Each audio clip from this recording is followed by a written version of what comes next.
2019 Ford Expedition, 17,000 miles on it. Got in a little fender bender, just a mild hit in the front, but as you can see, it pushed back. Got a little fender cruncher there where the fender went back and they opened the door and it bent it after the accident. Dual air conditioning, extra large capacity, over 1,000 grams of YF refrigerant. So here's the rear. The rear air conditioning is located in this rear quarter panel. And as you come back down here, you can see the AC lines right there. That's where your rear AC is.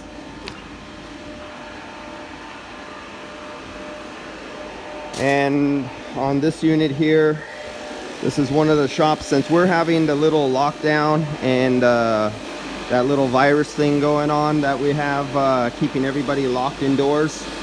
A lot of these shops are having a hard time staying afloat, and a lot of them have laid off employees. This is one of the shops that did not lay off employees. What they did instead was take in old cars for work. So there's an old Porsche, an old Mustang. He has two buildings next door, and they're filled with old 60s and 50s vehicles next door. And then over in his other shop on the other side here of the building, it's filled with old cars from the 60s. And a body shop, when they're a high volume insurance body shop, does not make big money on old cars. For one, they're so old, the young workers they have working on them aren't used to a lot of the old clips and technologies to take apart. They're used to the newer cars. They're usually employees have only worked in the last 5 or 10 years, and they've only worked on newer cars because they're in high volume body shops. They don't know anything about a car that's 60 years old, 50 years old. So shops often, if it's not your specialty, they run into getting parts are difficult to get to if you're not in the know and you're not experienced with old cars. So when you have a high volume shop that's doing old cars, they're either relying on the customer to get the right part because the customer has already owned their own parts, and basically all they're doing is doing this work so they don't lay their guys off, so they can keep their guys employed, give them their wage, pay their minimum bills, but they're not going to make money.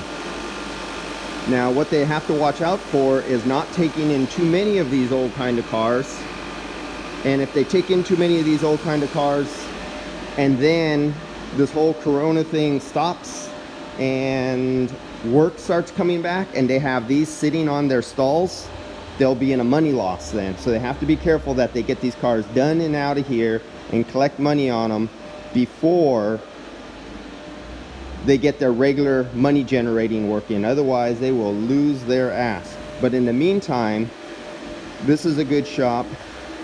When you spent so many years putting together a crew of somewhat educated bodymen and painters, installers, guys who just take parts of cars apart, and guys who do detail and do your finish work and all your polishing and everything like that. It takes years to put together a good crew. Some shop owners don't know this, and they think they just hire a dime a dozen guys right off the Home Depot parking lot or somewhere, and they attempt that. Some are somewhat successful and some fail. But then there's other guys who later on learn that once you spent time, effort, and money, and you got a good crew that stays with you and work together, you don't want to split them up. Because when the work comes back and you don't have a good crew, you will lose more money getting a whole bunch of fly-by-night guys to just emergency fill-in spots of new workers who know nothing, no experience. They're not used to working in your shop's environment with your management style. They don't know how to work with the other guys. They don't have a good communication team going on, and the shops will lose much more money by laying off all their guys and hiring back new guys than just paying their guys for the next 2 or 3 months, keeping their team together, even minimum, just so they could feed their families and not lose them, because a lot are moving away. Actually, they move back to whatever city they came to, whatever country, whatever state they came to. I'm going into shops where guys I've known for 15, 20 years, and they got some of their newer crew and the guys are gone. And some of them are now not coming back. They actually moved. Some of my shops have actually not just closed their doors, but are thinking of closing their doors permanently. They were the shops who were kind of hanging on the brink anyway, but this will just be the straw that breaks the camel's back. So there's a big industry disturbance going on right now within every industry, every shop with employees. There's the shops who continue paying their employees. There's the shops who lay off half the crew. There's the shops who do stuff like this. Take in not necessarily money producing things, but the things that will feed their employees and keep their lights on. You can see those lights up there? Those lights cost money. This overhead, this particular place has 1, 2, 3, 4 complete buildings and a whole lot that he has to pay taxes on, he has to pay rent on, he has to pay insurance on. And if he just laid off his employees and had zero income, he would have 100 expenses going out. And then when it came time to hire back his employees, most likely a shop like this would not get 100% of their employees, and they have to go through that long process of getting guys who are a good team to work together. There's no political things going on. There's no antisocial, people pissing off, and you got to get employees and vent them out, the ones who don't do well with other employees. When you spent years getting a group of guys together, you don't want to go through that all over again. And unfortunately, I know for a fact that a lot of shops have laid off employees, and I know they won't be my customers anymore because now it looks like they're not going to be in existence anymore. They're actually closing doors.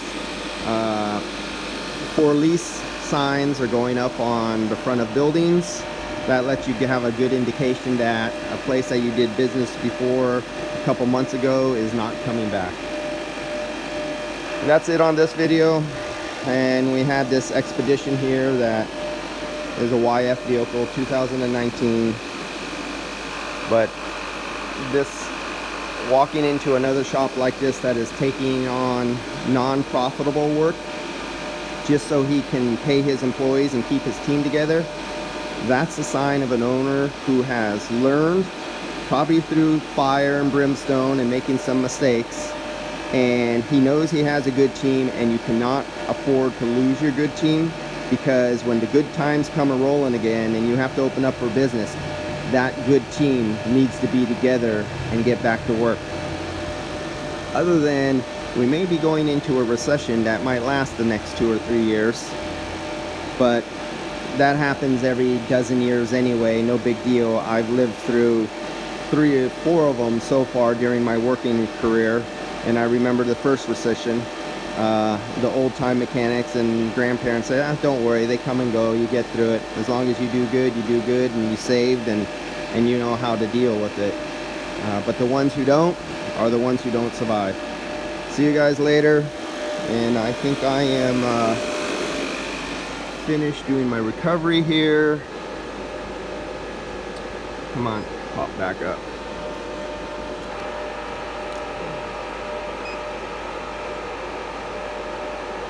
Yep. Yeah, I am. I'm down to 1300 microns. Oh, and because this had such a long line set and a dual rear air conditioning, when I first started recovering this down after several minutes in its large capacity, I got this down to roughly 1300 microns. And I knew there was refrigerant trapped in it. I could touch down at the bottom of the dryer in this bottom portion, that's the lower thing, and feel that it's cold, really cold here. In the lower part of the lines, you reach underneath and you touch the bottom of the lines, they're cold. That means the bottom tubes of the evaporator inside the dash and in the back is filled with refrigerant oil that's trapped in there, with refrigerant trapped under the oil. So went inside. I can't start this one a long time because it did have some coolant loss, but I just turned it on enough so I could flow air over the 2 evaporators, and instantly, as soon as I did that, it went from 1300 microns and went right back down to -16 vacuum mercury.